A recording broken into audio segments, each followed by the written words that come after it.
Kita mengenai informasi pertama, Saudara. Lanut Sultan Iskandar Muda Belang Bintang Aceh Besar Rabu menggelar latihan pertahanan udara Lanut Cakra 2020.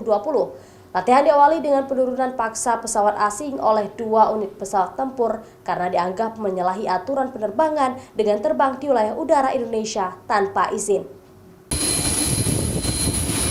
Setelah berhasil diturunkan, prajurit Paskas langsung bergerak serta melakukan penyergapan kepada penumpang dan pilot pesawat, kemudian dibawa dan diamankan untuk proses penyelidikan tujuan dan maksud terbang di wilayah udara Indonesia.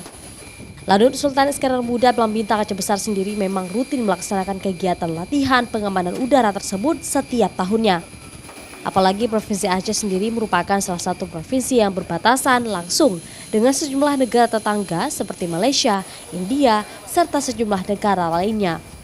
Meskipun belum memiliki pesawat tempur di home base Lanut Sultan Iskandar Muda, penguatan pengamanan udara terus dilakukan oleh tim Angkatan Udara bekerjasama dengan sejumlah lanut lainnya, seperti Skuadron 12 Pekanbaru.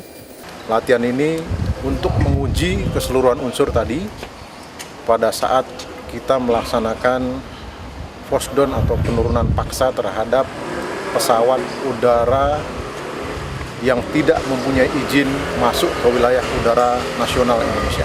Penguatan wilayah udara Indonesia memang terus difokuskan oleh TNI Angkatan Udara untuk memberikan rasa aman dan kenyamanan bagi masyarakat. Selain itu, latihan dilakukan untuk mengantisipasi jika nantinya ada ancaman-ancaman yang dilakukan oleh pihak luar. Syahril, Kompas TV, Banda Aceh.